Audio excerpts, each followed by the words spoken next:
Shalom, shalom, peuple de Dieu, vous qui aurez encore une seule fois l'occasion de suivre ce message, si nous le faisons de la part du Seigneur qui nous a parlé.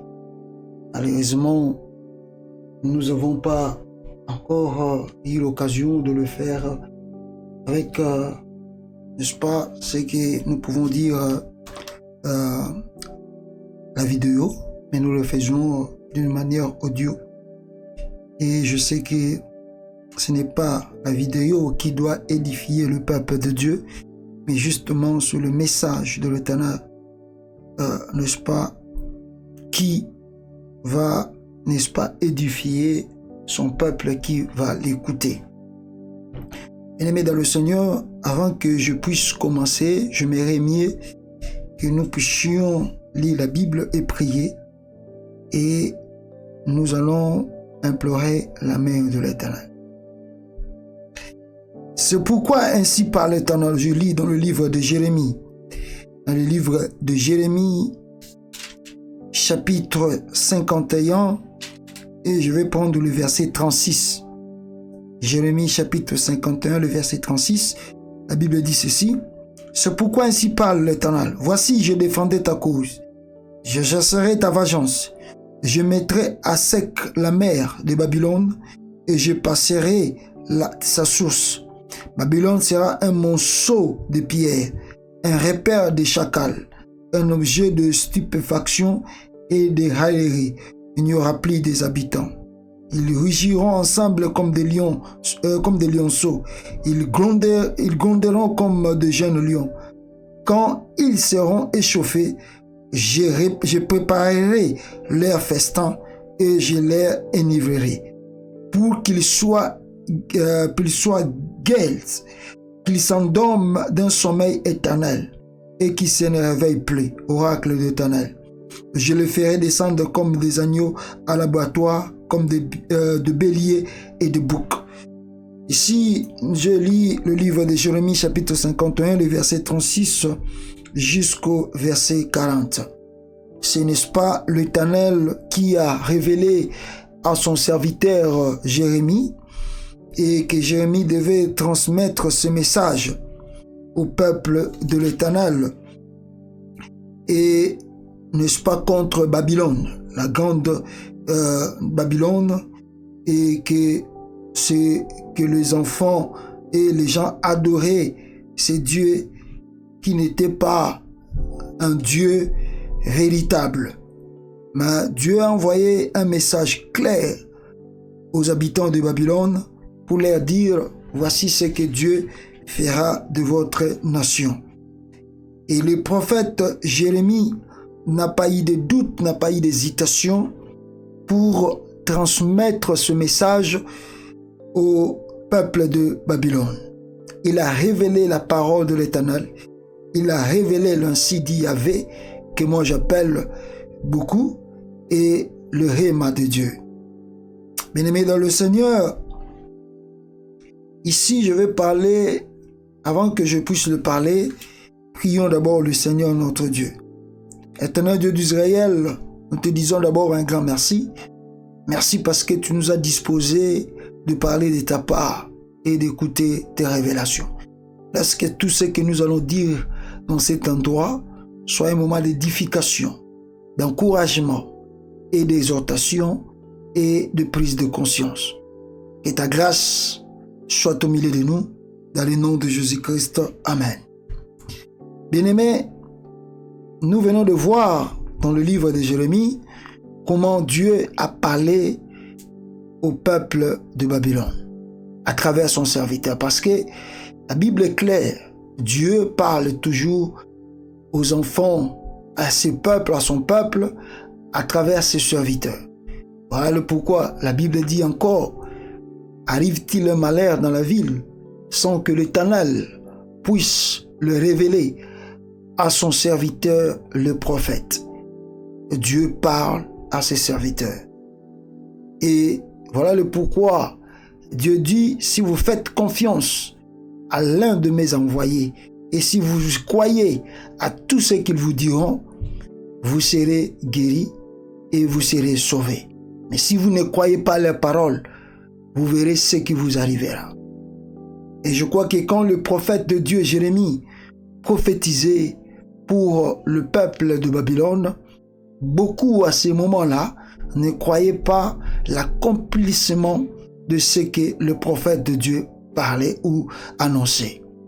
Mais au fil du temps, au fil des moments, les choses que l'homme de Dieu a révélées a fini par être accomplies.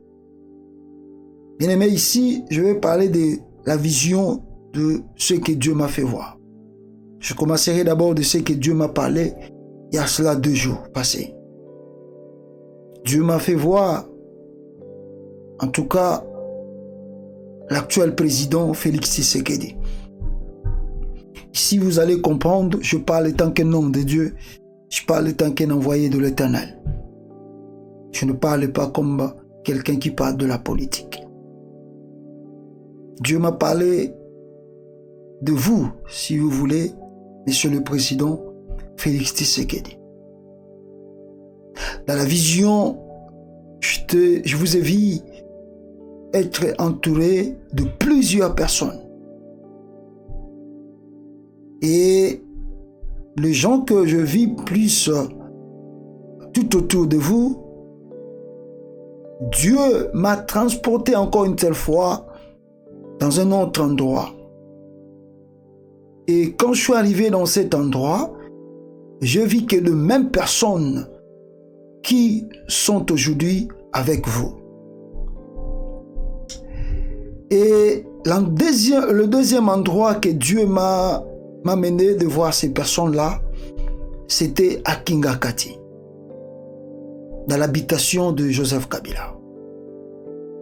Je les ai vus tous à Kingakati. Et ce qui m'a frappé dans la vision, je les ai vus fêter les anniversaires de leurs enfants, n'est-ce pas, dans un toit où était arrangé par les hommes de Kabila.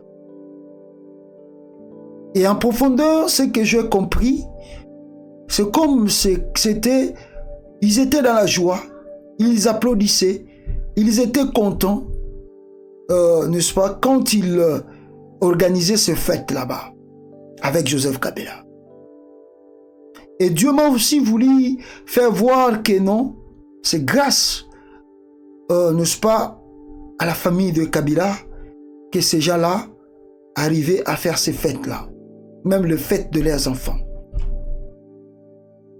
À travers cette vision, Dieu m'a fait voir et de me faire convaincre que non, de vous dire, de ne pas se réjouir et de ne pas trop être content parce qu'il y a une foule de personnes qui vous dites aujourd'hui qu'ils ont réellement quitté Joseph Kabila pour votre cause. À travers cette vision, Dieu a voulu aussi me faire voir et que je puisse vous dire que tous ceux qui vous entourent aujourd'hui ne sont pas vraiment sincères dans leur cœur. Et ce qu'ils ont fait à Joseph Kabila, ces gens-là peuvent le faire aussi à vous, si vous n'êtes pas prudent. Ils n'ont pas un cœur ou un amour sincère de ce que vous voulez, mais ils sont là pour juste gagner votre confiance et protéger leurs intérêts. Donc, ils seront à tout moment prêts de vous quitter et aller vers un autre. Voilà la première des choses que Dieu m'a fait voir. La deuxième des choses, Monsieur le Président Félix Tshisekedi, Dieu m'a parlé, surtout à travers l'incident qui vient de se passer au pays. Dieu m'a fait voir que vous devez, je parle en tant qu'homme de Dieu, alléluia, vous devez assurer plus votre entourage et votre sécurité. Il y a quelque chose qui vient de se passer que Dieu m'a fait voir au Congo. C'était un événement triste. Et je ne le souhaiterais pas que cela vous arrive. Parce que je vis un homme, un grand homme politique, être abattu, tombé. Et la façon dont il est tombé, la façon dont il est mort, était un peu suspect.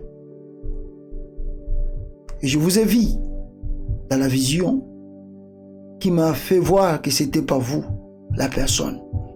Et quand je suis éveillé, je me suis posé plusieurs questions. J'ai dit, est-ce vous la personne qui était tombée dans la vision ou une autre personne? Je vous ai vu être dans le lieu de scène. Et je ne sais pas si réellement ça va être vous ou une autre personne. C'est que moi je vais vous recommander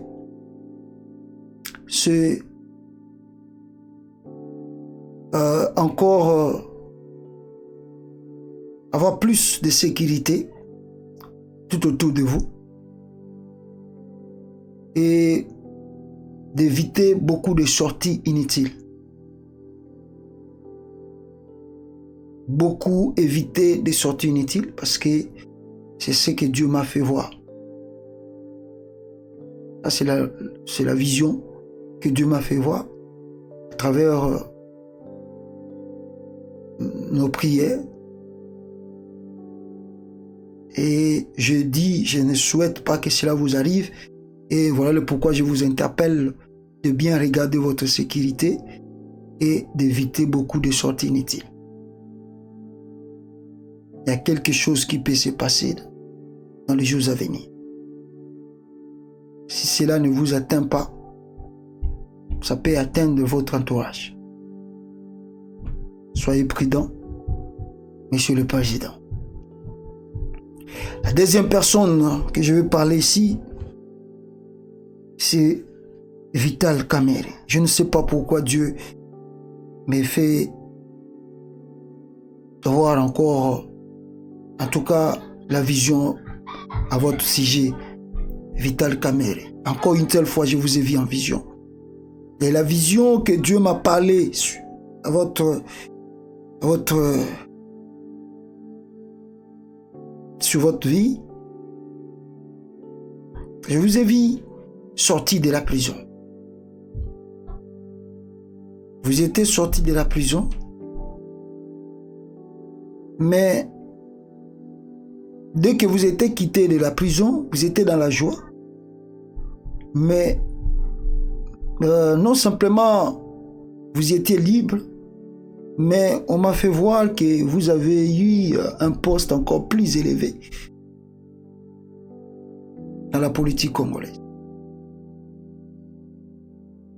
Et beaucoup de personnes qui regardaient la sortie de votre la sortie en prison, de votre sortie en prison, criaient Premier ministre, Premier ministre, Premier ministre.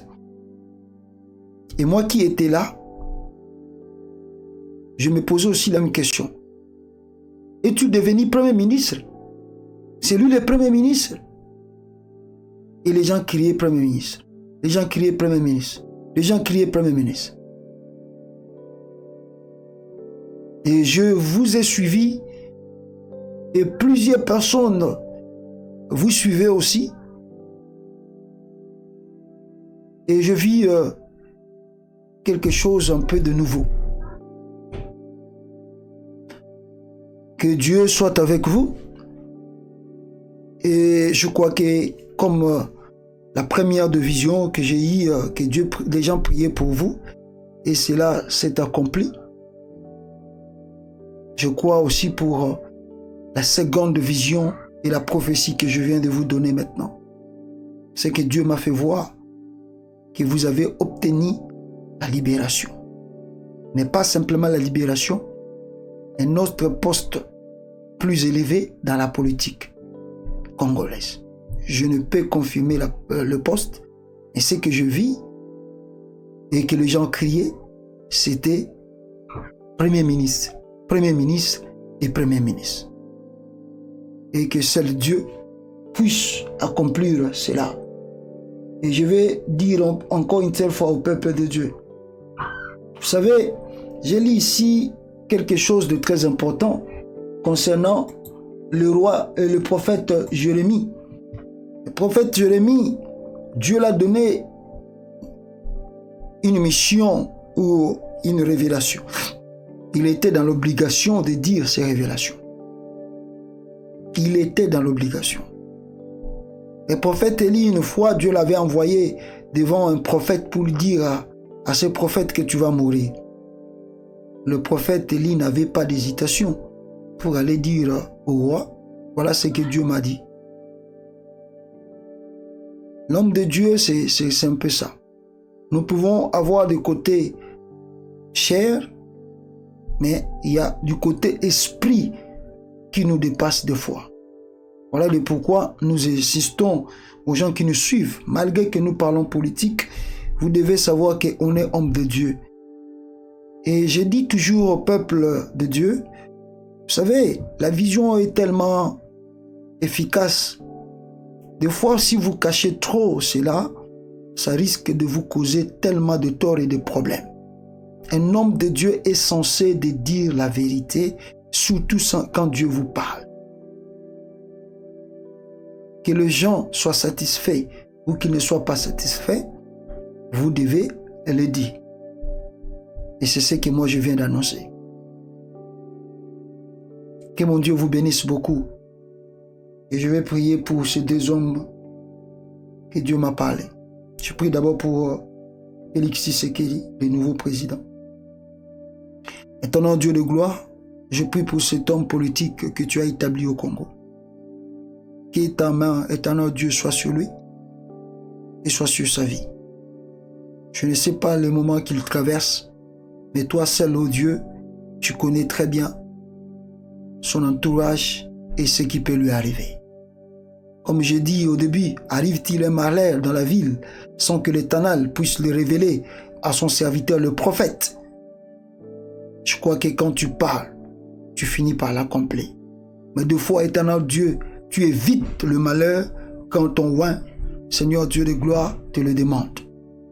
Nous demandons que ta grâce sur la vie de Félix Tshisekedi. Si un malheur, si un grand malheur que l'ennemi veut causer sur sa vie, éternel Dieu, nous prions que tu puisses l'épargner.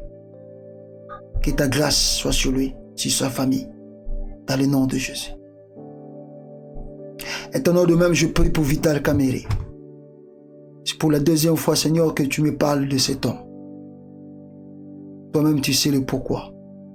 Et je prie que ta vision, que ton accomplissement et que ta prophétie soient accomplis dans la vie de cet homme. Dieu de gloire, je n'ai rien à dire. Je fais que parler ou annoncer tes insidies et tes révélations, tes rémas. Le jour que cela va s'accomplir, ou le moment que cela va s'accomplir, cela n'est pas mon problème. Cela est ton problème. Garde-lui là où il est, et que ta main et que ta grâce soient sur lui, au nom de Jésus-Christ. Je prie pour ton peuple qui suivront ces révélations.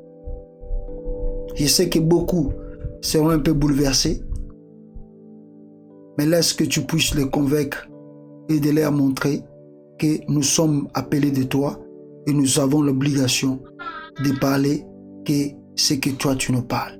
Et nous ne pouvons pas les cacher au risque d'être frappés par celui que toi comme toi tu nous as fait appel dans ce ministère.